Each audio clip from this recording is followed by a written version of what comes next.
Our good friend Jerry Acuff down in out in Lexington, Virginia. Jerry, is that where you are? That's close enough, Stevie J. It's actually Rockbridge, Bath, with 980 people and 6 millennials. Say the town again in Virginia? It's Rockbridge, Bath, Virginia. It's 8 miles from Lexington. But you're not. Hardly anybody knows. Okay, you're in Kentucky.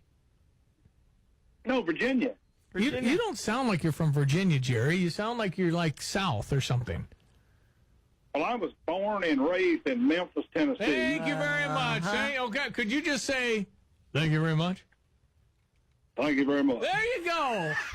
That's Elvis. It's just something about Memphis. Yeah, it's something about Memphis. Jerry Acuff is a workplace culture specialist here to tell us that while the millennials enjoy flexibility, they're really good workers or work obsessed. What's the study show? Yeah, that's what Diane doesn't believe it. I don't believe it. Well, listen, just because they are doesn't mean they have to act like it. The truth is, they do obsess in this study more over work than any other age group.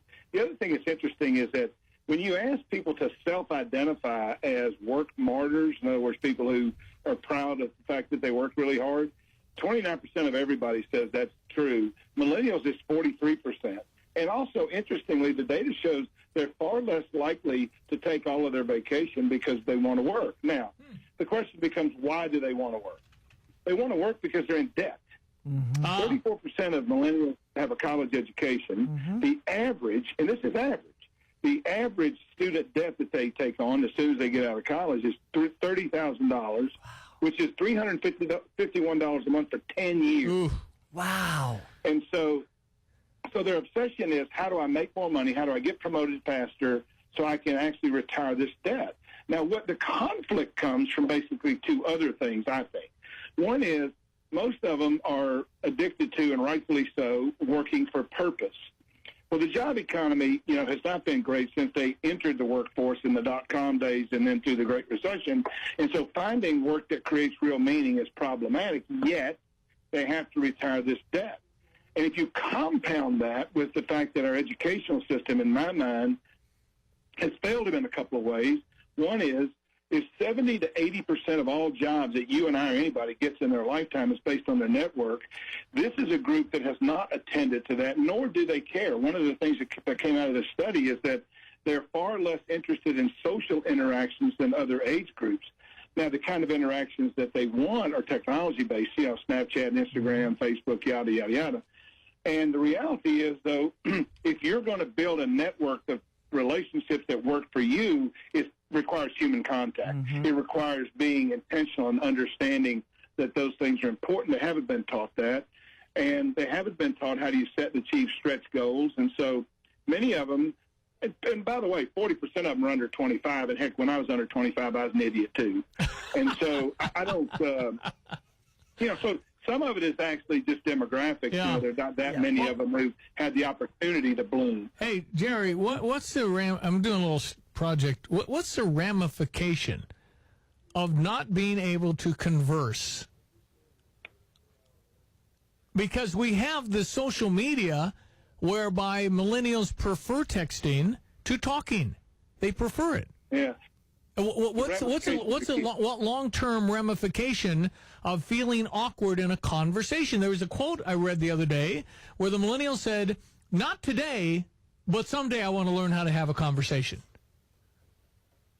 And I think that's exactly the way many of them feel because they haven't had to have conversations. I mean, my gosh, you can now get a degree online and never step foot in the classroom. And so the whole idea that I need to connect with other people. You see, the value of the conversation, I've written 3 books about this, The Relationship Edge in Business, 3 different versions. One of the things that I say to people, when you get anybody talking about what they treasure, something happens. One is people are excited about getting the opportunity that somebody actually gives a dang about what they treasure. The second thing is, as I'm talking to you about what I treasure, I begin to feel closer to you. I got on an airplane in Chicago one time with a guy, and the first thing he says to me is, "I hate to talk to people on airplanes." Now, Nobody's ever said that to me before. Right. And I said to myself, okay, Jerry, you've written 3 best-selling books on relationship building, except this guy's challenge. So as soon as we took off, I looked at him and I said, say, man, hadn't I seen you on television? He said, yeah, what'd you see me on? I said, well, I saw you on, some show in Arizona, but sounds like to me you've been on something else. Oh, I got this whole series on A&E. And I said, tell me about it. And he did for 3 hours. He never asked me my name. He didn't ask me what I did for a living. He asked me nothing. We landed in Phoenix. Here's what he says to me. He said, say, man, where do you live? I said, well, I live right here in Phoenix. He said, you and I got to get together. Man, you are the most interesting person I've ever met.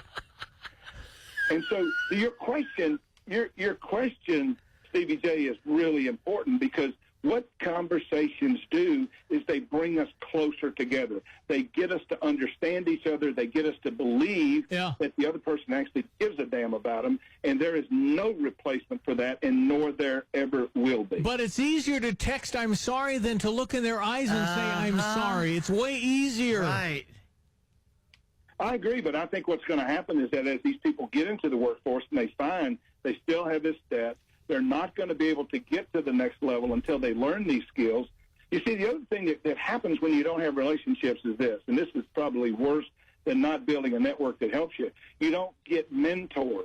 I had a conversation yesterday with a really talented young woman, millennial, in California, and I asked her the question, well, who do you rely on for guidance and advice about your life? Because she's complaining that she's not, optimizing her capability. And she said, well, my friends. I said, well, I got friends too, but I said the reality is what we need in life is someone who's traveled the path that we want to travel, but they did it before us. So they can help us understand what does that look like. And so the fact that they've not focused on these relationships denies them the opportunity to find mentors who actually can teach them the finer points of actually how do you have a conversation and build a relationship with somebody you don't naturally connect. Yeah. I mean, I'm an introvert by nature, and I've had to teach myself this. Anybody can learn it, but somebody's got to teach it. Well, you don't sound like an introvert, Jerry. You sound like Rockbridge Baths, by the way, is unincorporated, but it's in Rockbridge County, Virginia. There you go, man. You ought to come here. We got a nice little farm. We got bears. We got deer. Yeah, I looked it up it's on Wikipedia, and it showed somebody's shed. That's all you got on there, bud. So that might be my shed. I'm thinking it might be.